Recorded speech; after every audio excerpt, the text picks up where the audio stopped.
Okay, hello everyone. My name is Abdullah Asad. I'm a medical student at King Saud bin Abdulaziz University for Health Sciences. And today we're going to talk about our first chapter in renal physiology, which will be entitled Filtration. So without further ado, let's get started. Now, here are some basics in renal physiology. We have filtration, reabsorption, and secretion. But today we're going to focus mostly about filtration. So, there are two concepts I need you to know before we jump into renal physiology. The first concept is, let's say we have these two vessels, okay? And both of them have fluid. This fluid is moving from point A to B to C in both vessels, okay? So, in vessel number one, let's say if we constrict B, okay? What will happen to the pressure in A?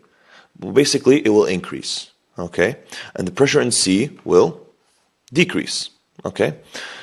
Let's say we go to the vessel number 2 and we do the exact opposite, which is dilate B. What will happen to the pressure in A? It will basically decrease, okay? And the pressure in C will increase, okay? This is a very important concept. Concept number 2, okay? Let's say we also have this vessel, which is filled with fluid, okay? Now, once we have this vessel filled with fluid, as what we have in our bodies and arteries and veins, there are two kinds of pressures. The number one pressure is the hydrostatic pressure. This pressure is, well, coming from the movement of fluid, okay? And this pressure what will it do to the stuff inside the vessel? Well, basically it will push it outside, okay? We also have another pressure called the oncotic pressure, okay? Which is basically pressure coming from the protein concentration in the vessel, okay? This will usually pull things back in. A big example about these two pressures is arteries and veins. Now in arteries, we have a hydrostatic pressure that's higher than an oncotic pressure that will push the nutrients outside, nutrients and fluids, okay? However, in veins, we have an oncotic pressure higher than a hydrostatic pressure, which will pull back in the wastes and whatnot, okay? These are two important concepts. Now, let's get down to business and talk about GFR, or glomerular filtration rate, which is basically the rate of filtration, where how much fluid are we filtering per minute. So it's the rate at which fluid is filtered into Bowman's capsule, as you can see here, okay? So, how do we measure it? Which is volume filtered per unit time, so mil per minute, okay? How much fluid are we filtering per minute? The normal is basically 120 to 125 mil per minute, or 180 liters per day, okay? So as you can see here, it changes by the changing of units. So when you read the exam question, make sure to focus on which unit are you working with, okay? So the 125 mil per minute or 180 liters per day, we're talking about both kidneys, okay? So let's say over here, if we remove one kidney, how much will the GFR decrease? Now some of you are thinking 50% is the reasonable answer, but the actual answer is 25%. It will reduce by 25% because the other kidney will start to compensate. Okay? Let's talk about what are the factors that affect GFR. Well, basically, we have the hydrostatic pressure of the capillary, glomerular capillary. We have the oncotic pressure of the glomerular capillary. We have the hydrostatic pressure of Bowman's space. Okay. Now, some of you are thinking, what about the oncotic pressure of Bowman's space? That is usually 0. Okay. Okay. That's why I wrote 4 factors, because but the oncotic pressure of Bowman's space is usually 0 because we don't filter proteins. Okay. However, in some pathologies where filtering proteins happens, we have to put the oncotic pressure of Bowman's space in mind. Okay. Now, out of these 3, okay, which are actual values, which one is the most important in affecting GFR? The answer is hydrostatic pressure of the capillaries. This is a very important point. This is the main factor that affects GFR. That's why when we want to regulate GFR, you will see what we're basically changing is the hydrostatic pressure. Okay? Now, let's talk about a little bit about pathologies. Over here, in hydrostatic pressure of the Bowman space, okay? For example, if we have prostate enlargement or kidney stones, okay? Something that's obstructing the urine output. What basically is going to happen is that we're going to have a buildup of fluid, okay? Which will increase the hydrostatic pressure in Bowman space. This will what? Oppose GFR or decrease GFR. Okay.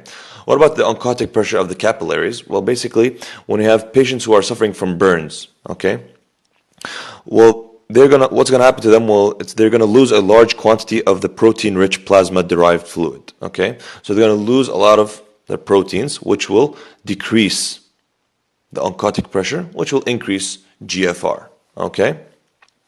On the other hand, when you have someone with diarrhea so severe that it will cause dehydration, okay, what will happen to the oncotic pressure? It will increase. Why? Because oncotic pressure comes from protein concentration. Okay, so it will increase, which will decrease GFR. Okay, or oppose GFR. Now here are the values. What you see in purple is the hydrostatic pressure of the capillary of the blood, which is 55. Okay, what you see in yellow is the plasma colloid osmotic pressure or oncotic pressure, which is the protein pressure, which is 30, and the capsular or Bowman space hydrostatic pressure, which is 15. Okay, once we do the calculation, which is 55 minus 30 minus 15, we'll get a net of 10. Okay, that will push filtration forward. Okay, so once we have changes in our blood pressure, okay, in general blood pressure, okay, this will affect GFR. However, the kidney has a way to regulate these changes so that the GFR doesn't really change that much. Okay, we want to keep the GFR at a constant rate. Okay, there are a couple of ways where that happens. There's something called the autoregulation. Okay, the autoregulation is basically 2 steps. Step number 1, or more than steps, they're more responses. Okay, so number 1 effect is the myogenic response or effect, which is basically once we have a high pressure coming in, fluid with high pressure, okay, what's going to happen? It's going to dilate the afferent arteriole, okay, it's going to push the wall, okay, so as a response, what will the afferent do? It will constrict, okay, because a high pressure, what will it do? It will increase GFR, which will, and we don't want that, so we have to lower down GFR. So the myogenic response will basically constrict the afferent, that will reduce the GFR, and the other way goes around. When we have a low flow and a low GFR, what does the afferent do? It will basically dilate, okay? This will increase the pressure after it, okay? Which will bring GFR back up, okay? That's for the myogenic response, which is basically the dilation and constriction of the afferent based on the fluid pressure. The other kind of response is a tubuloglomerular response or effect, which basically says, here, you see these cells over here, this is part of the distal tubule, okay? The tall cells you can see here are the macula densa. These macula densa cells are what do? They sense the sodium chloride in the urine. Is it high or low? Is it high? If it's high, that means we have a high GFR. So it wants to put GFR back down. So what will it do? It will constrict the afferent, okay, which will reduce the GFR. Okay, let's say we have a low sodium chloride. What will it do? It will, low sodium chloride means we have a low GFR. So it will dilate the afferent, okay? Dilating the afferent will increase the GFR, okay? And also it has another mechanism where it signals to these cells over here. These green cells, these are the granular cells, okay? Macula densa will signal to these cells, hey, I need you to secrete renin. Now, most of you may remember renin from the endocrinology. So renin, what will renin do? Renin will give us angiotensin, increase in angiotensin, as you can see in this diagram. Okay, angiotensin, what will it do? It will constrict the efferent. Okay, once we constrict the efferent, what will happen to the blood over here, or the pressure? It will increase, which will increase GFR. So basically, as you can see in the diagram here, if we have a low GFR, we're going to have low sodium chloride. Okay, which will give us what? Dilation of the afferent. Tells the granule cells, secrete renin, please. Give us high angiotensin to constrict the efferent, which will both increase GFR. Okay, that's for the autoregulation. What about when we talk about sympathetic system? How does the sympathetic affect regulation? Well, basically, let's say we have a patient with hemorrhage. Okay, he's losing a lot of fluid. So the sympathetic system will start to fire, and its job is to keep all of the fluid, or as much fluid as it can, inside the body. Okay, so what does it want to do? It wants to decrease filtration because we need this fluid inside our body. Okay, it's because we're losing a lot of fluid from the bleeding. So what will it do? It will basically constrict the afferent. Okay, which will decrease the GFR, so we have more fluid in our body. Okay, that's for the sympathetic system. The filtrating membrane. Okay, so if we get closer on the point where the capillaries meet with the cells of the Bowman's capsule, which we'll have a capillary endothelial cells with fenestrations. Fenestrations is the key word here. Okay, this allows filtration. We have a basement membrane. Okay, and we have an epithelial cell layer of podocytes. Okay, now having these three cell layers, they have qualities. The number one quality is this gives us a large surface area, which gives us ways or helps in filtrating the fluid. Another thing is that the basement membrane over here is negatively charged.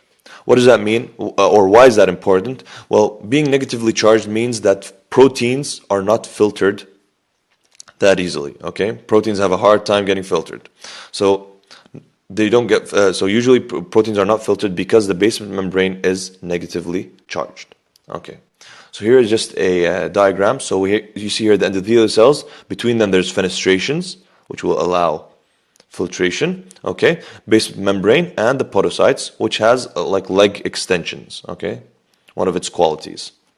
So what are the materials filtered? We have easily filtered materials, for example, major electrolytes, sodium, chloride, potassium, metabolic wastes, urea, creatinine, okay, metabolites, glucose and amino acids, non-natural substances, for example, inulin and PAH. We'll talk about inulin later. Lower weight proteins and peptides, for example, insulin and myoglobin. Okay, there are things I want you to know about this slide. Number one, don't mess up between inulin and insulin. They look the same, but there's only one letter difference. Okay, so read the exam question very carefully. Number two, we said here the things that are easily filtered. Okay, what are the things that are not easily filtered?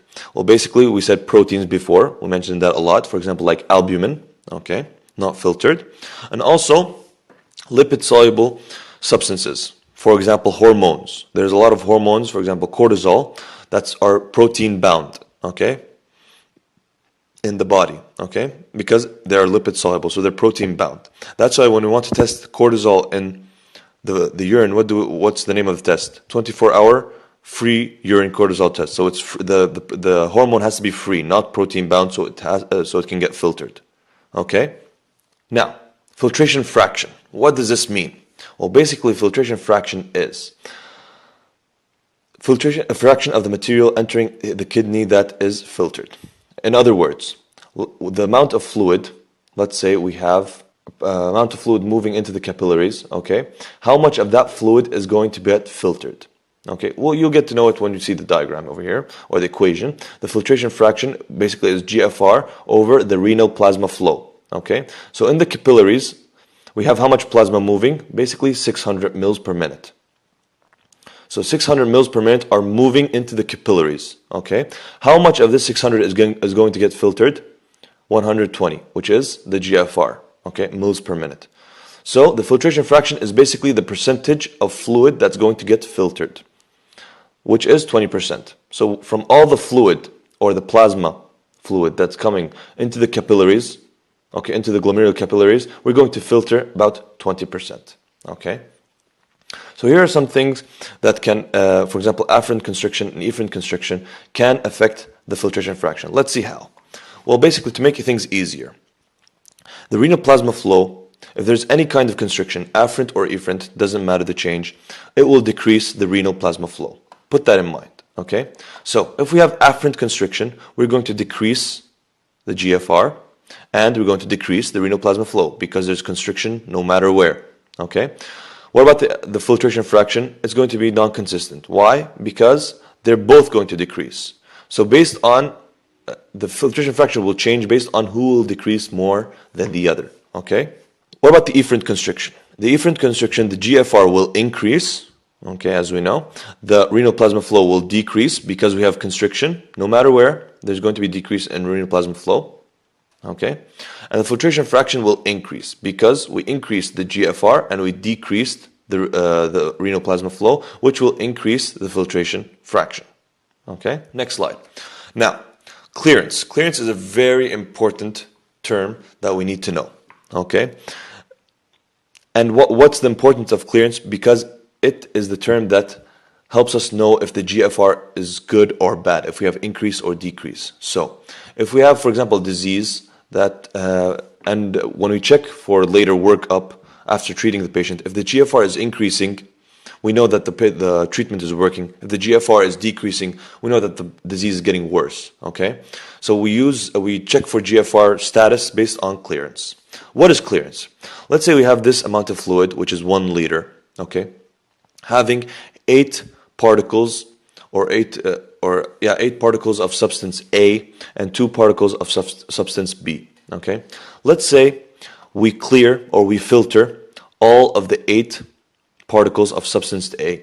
How much is the clearance? It will be 1 liter per minute, okay? Based on substance A. The clearance will be 1 liter per minute because I cleared the whole 1 liter from substance A. How about if we cleared 4 particles of substance A? What's the clearance?